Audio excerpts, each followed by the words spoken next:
यह द्वापर युग के उन दिनों की बात है जब पांचों पांडव और कौरव पुत्र गुरु द्रोणाचार्य से अपनी शिक्षा ग्रहण कर रहे थे। उन दिनों पांडव धनुर्विद्या का ज्ञान प्राप्त कर रहे थे। एक दिन गुरु द्रोणाचार्य ने उनकी परीक्षा लेने का विचार किया। परीक्षा के लिए गुरुदेव ने पांचों पांडव युधिष्ठिर, भीम, अर्जुन, नकुल और सहदेव के साथ साथ कौरवों को भी जंगल में बुलाया और एक पेड़ के सामने ले जाकर खड़ा कर दिया और कहा, शिष्यों, आज आप सभी की परीक्षा का दिन है।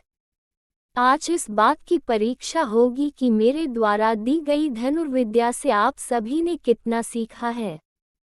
इसके बाद गुरु द्रोणाचार्य ने उस पेड़ की तरफ इशारा करते हुए कहा, वहां देखो, उस पेड़ पर एक नकली चिड़िया लटकी है।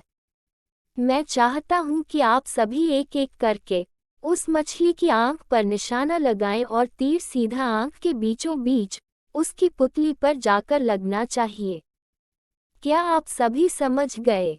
इस पर सभी ने सहमति में अपनी सिर हिला दिया।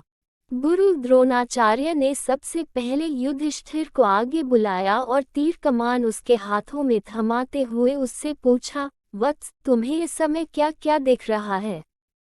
इस पर युधिष्ठिर ने जवाब दिया, गुरुदेव, आप, मेरे भाई, यह जंगल, पेड़ पर बैठी चिड़िया व पत्ते आदि सब कुछ दिख रहा है। यह सुनकर द्रोणाचार्य ने युधिष्ठिर के हाथ से तीर कमान ले लिया और कहा कि वह इस परीक्षा के लिए अभी तैयार नहीं है। इसके बाद उन्होंने भीम को आगे बुलाया और उसके हाथों में तीर कमान थमा दिया। फिर उन्होंने भीम से पूछा कि उसे क्या क्या दिख रहा है। इस पर भीम ने जवाब दिया कि उसे भी गुरु द्रोणाचार्य, उसके भाई, पेड़, चिड़िया, धरती व आसमान सब कुछ दिख रहा है। गुरु द्रोणाचार्य ने उसके हाथों से भी धनुष बाण वापस ले लिया और उसे अपने स्थान पर जाकर खड़े रहने को कह दिया। इस प्रकार गुरुदेव ने एक एक करके नकुल, सहदेव और सभी कौरव पुत्रों को बुलाया और उनके हाथों में धनुष बाण थमाते हुए उनसे भी यही सवाल पूछा।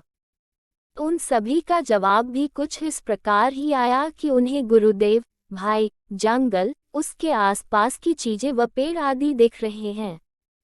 इन जवाबों के बाद उन्होंने सभी को अपने अपने स्थान पर वापस भेज दिया। आखिरी में अर्जुन की बारी आई। गुरुदेव ने उसे आगे बुलाया और धनुष बाण उसके हाथों में दे दिया। फिर उन्होंने अर्जुन से पूछा, वत्स, बताओ कि तुम्हें क्या दिख रहा है? अर्जुन ने कहा, मुझे उस चिड़िया की आंख दिख रही है, गुरुदेव। गुरुदेव ने पूछा, और क्या दिख रहा है तुम्हें, अर्जुन? मुझे उस चिड़िया की आंख के अलावा कुछ नहीं दिख रहा, गुरुवर, अर्जुन ने कहा। यह सुनकर कि अर्जुन चिड़िया की आंख के अलावा कुछ नहीं देख रहा, गुरु द्रोणाचार्य मुस्कुराए और कहा, तुम इस परीक्षा के लिए तैयार हो। निशाना लगाओ, वत्स। गुरु का आदेश मिलते ही अर्जुन ने चिड़िया की आंख पर तीर मारा और तीर सीधे उसके लक्ष्य पर जाकर लगा।